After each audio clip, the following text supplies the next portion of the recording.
Hello दोस्तों, story line wise channel में आपका स्वागत है। आज की हमारी कहानी है मेरे माँ बाप की इज्जत नहीं करोगी तो तलाक ले लो। भानु और पति रमेश ने बहुत ही गरीबी में अपना समय बिताया, लेकिन अपने बेटे की परवरिश में कभी कमी नहीं की।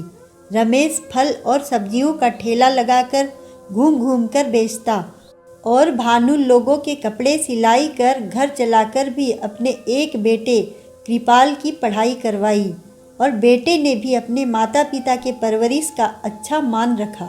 वह अब एक बड़ी सी मल्टीनेशनल कंपनी में काम करता और धीरे धीरे उसने एक बड़ा सा घर भी लिया और घर में सारी सुख सुविधाओं के साथ साथ गाड़ी भी ले ली। देखते ही देखते कृपाल की गिनती अमीर परिवारों में होने लगी। फिर जैसे ही उसकी उम्र शादी की हुई तो माँ पिता की बड़ी इच्छा थी कि अपने बेटे की शादी एक अमीर पढ़ी लिखी और ऊंचे खानदान में हो। ऐसे में सब कुछ देख परख कर रमेश और भानु अपने बेटे की शादी अमीर खानदान की बेटी त्रिशा से करवा देते हैं। फिर क्या था, त्रिशा अपने अमीरों वाली हरकतें करती और कृपाल को वह पसंद नहीं आता। लेकिन एक दिन देखिए, आपने मुझे अगर पहले बताया होता कि आपके साथ साथ घर में माँ बाबूजी की भी सेवा करनी है तो मैं इस घर में कभी शादी नहीं करती। मुझे तो बताया गया था कि बस पति की सेवा करनी है। हाँ, तो तुमसे किसने कह दिया कि माँ बाबूजी की सेवा करनी है? वह तो खुद ही अपना देखभाल करने में सक्षम है और ज़्यादा देखभाल मैं कर लूँगा। तुमको तो सिर्फ घर का काम ही करना है ना, फिर तुम ऐसा क्यों कह रही हो? दरअसल त्रिशा को अपने सास ससुर की सेवा करने में दिक्कत नहीं थी, बल्कि उसको तो इस घर में उनके रहने से ही दिक्कत थी। ऐसे में वह हर आए दिन एक नया बखेड़ा खड़ा करती और अपने सास ससुर को इस घर से निकालने के नए तरीके आजमाती। लेकिन कृपाल के रहते यह कभी मुमकिन नहीं हो पाता था। ऐसे में कुछ महीने ऐसे ही बीत जाते हैं और सुबह एकदम से त्रिशा चिल्लाती है, अरे मेरी साड़ी को किसने हाथ लगाया?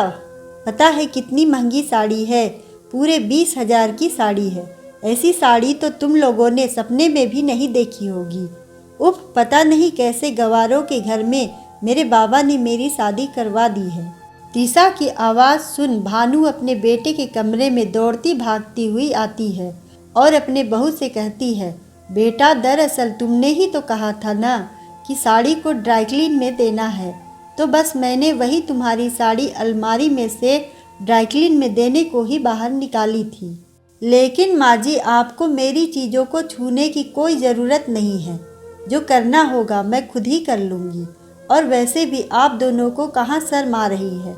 एक बेटे पर बोझ बनकर आप दोनों पूरा दिन घर पर बैठकर मुफ्त की रोटियां तोड़ रहे हैं। बहू की यह बात सुन भानु और रमेश को बहुत दुख होता है और वह उसी दिन से भानु पहले की तरह ही कपड़े सीना चालू कर देती है और रमेश भी अपना ठेला लगाकर सब्जियां बेचना चालू कर देता है। इतने में नौकरी के सिलसिले में बाहर गया हुआ बेटा कृपाल घर लौटता है तो घर की यह हालत देखकर वह समझ जाता है कि जरूर उसकी पत्नी ने कुछ बखेड़ा किया होगा, जो उसके माँ बाप फिर से वही जिंदगी जी रहे हैं जो पहले उनकी थी। ऐसे में पति कृपाल अपनी पत्नी से साफ साफ कह देता है, देखो त्रिशा, बस अब बहुत हो गया। अगर तुम्हें इस घर में अच्छे से नहीं रहना और मेरे माँ पिता की इज्जत नहीं करनी तो तुम खुशी खुशी इस घर से जा सकती हो और कहोगी तो तुम्हें मैं तलाक भी दे दूंगा। लेकिन अपनी माँ पिताजी की ऐसी हालत मैं नहीं देख सकता। पति कृपाल की यह बात सुन त्रिशा भी उसी दिन अपना सामान बांधकर अपने मायके चली जाती है तो वापस नहीं लौटी और फिर कुछ ही दिनों में दोनों का तलाक हो जाता है और ऐसे ही कुछ साल बीत जाते हैं। अब कृपाल अकेला ही अपने माँ बाप को भी देखता है और ऐसे में भानु पूरे घर को संभाल लेती है।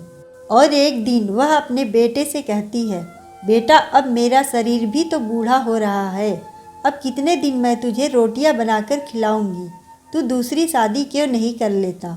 जरूरी थोड़ी न है कि एक पत्नी बुरी आई तो दूसरी भी ऐसी ही होगी।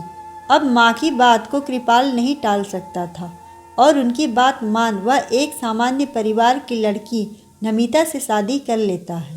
और नमिता के घर आते ही खुशियाँ फिर से लौट आती है। नमिता कृपाल की पहली पत्नी त्रिशा से एकदम विपरीत थी। वह अपने सास ससुर के पिछले जीवन के बारे में सब जानती थी।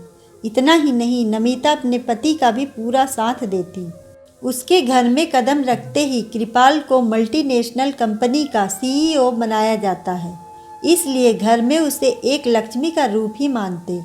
अब तो शहर में कई अमीर घरों और खानदानों में उनकी गिनती हो रही थी।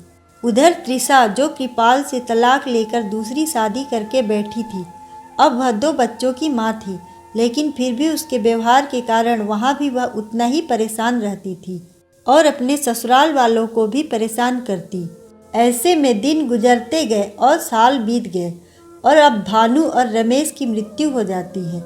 लेकिन नमिता और कृपाल का एक बेटा भी होता है, जो कि वह भी बहुत ही बड़ा काबिल बिजनेसमैन होता है, लेकिन वह अक्सर अपने काम के सिलसिले में ज़्यादातर विदेश में ही रहता है। ऐसे में कृपाल और नमिता एक दिन एक वृद्ध आश्रम में दान धर्म का काम करने की सोचते हैं, जो कि वह हर महीने एक बार तो वह वृद्धाश्रम या शहर में बाल घर में जाकर दान किया करते थे। और ऐसे ही एक दिन जब वह वृद्धाश्रम गए तो कृपाल की मुलाकात उसकी पहली पत्नी त्रिशा से होती है, जो कि उसकी हालत बुरी हो चुकी थी। बूढ़ी और बेसहारा होकर आश्रम में रह रही थी और यह सिर्फ उसके गलत व्यवहार के कारण ही वह आज एक वृद्धाश्रम में रह रही थी। उसकी हालत देखकर कृपाल उससे पूछता है, त्रिशा, तुम्हारी ये हालत कैसे? तुमने तो दूसरी शादी कर ली थी ना, और मैंने तो सुना था कि तुम्हारे 2 बेटे भी हैं, फिर तुम आज यहाँ? बस और क्या कहूँ कृपाल जी, मैं आज वहीं हूँ जहाँ मेरी सही जगह है।